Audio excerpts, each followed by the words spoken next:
Sambhaji brigadier के chief और उनके ज़िम्मेदारान आज मालेगांव आए थे, तो उनका फ़ोन आया था कि वो मिलना चाहते हैं और आपकी जो NGO है जमीयत उलमा, उनके ज़िम्मेदारान से भी मिलना चाहते हैं। तो ये आज की एक रस्मी मुलाकात थी, लेकिन पस मंज़र ये है कि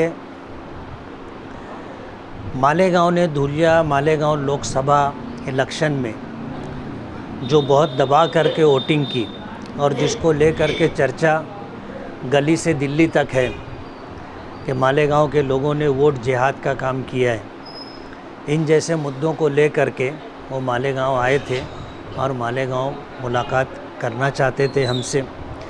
बताने वालों ने बताया कि ये शरद पवार साहब के बहुत करीबी हैं।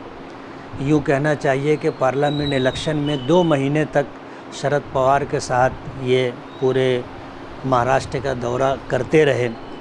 पार्टी के हिसाब से उनकी काफ़ी जिम्मेदारियां हैं और सुना ऐसा भी है कि जितने उम्मीदवार लोकसभा में उम्मीदवारी कर रहे थे उन तमाम को संभालना और उन तमाम के ताल्लुक़ से ज़िम्मेदारियां निभाना इन्हीं के पास थी। तो हम ऐसा मानते हैं कि आज उनका आना किसी न किसी बड़ी बात का पेश ख़ैमा है। ये तो आने वाला वक्त बताएगा कि जब विधानसभा इलेक्शन आएगा तो उस मौके पर इनके जो पत्ते हैं वो कब खुलते हैं और क्या पत्ते सामने आते हैं। लेकिन ये कि मुझे ऐसा लगता है कि इनको शरद पवार साहब ने मालेगांव भेजा और मालेगांव ख़ास तौर पर उन्होंने आकर जमीयत उलमा के ज़िम्मेदारान से मुलाकात की है।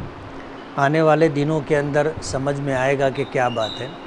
हमने जमीयत का बहुत मुख्तसर तारुफ़ कराया कि 1919 के अंदर जमीयत उलमा कायम हुई थी और मुल्क की आज़ादी में जमीयत उलमा का बहुत बड़ा रोल रहा है और कांग्रेस के साथ शरीक होकर मुल्क की आज़ादी में जमीयत उलमा ने बड़ा किरदार अदा किया है। उस वक्त से जमीयत उलमा कांग्रेस के साथ लगी हुई है और मुल्क के हालात पर ख़ास तौर पर बीजेपी आज जो कुछ पूरे मुल्क में नफ़रत का माहौल फैला रही है और गुज़रा हुआ लोकसभा इलेक्शन किस तरह उन्होंने जीता है और क्या क्या उन्होंने किया है, इन सारी बातों पर मुख्तसर चर्चा हुई। आने वाले दिनों में विधानसभा के ताल्लुक़ से क्या माहौल बनता है और शरद पवार साहब और उनकी पार्टी क्या स्टैंड लेती है, वक्त आएगा तो उस वक्त ये बात समझ में आएगी। लोकसभा इलेक्शन के बाद जो है आप काफ़ी चर्चे में रहे, तो कहीं एनसीपी या शरद पवार की चाहत ये तो नहीं कि उनकी सवाल भी एनसीपी में? तो चाहत बहुत पुरानी है। शरद पवार साहब के कहने पे ही मैं एनसीपी में गया था और कांग्रेस के लोग भी मुझसे मुसलसल राब्ते में रहे और अभी भी हैं। इसलिए ये कोई नई बात नहीं है इनका आना, माजी से ये सारी चीज़ें हैं।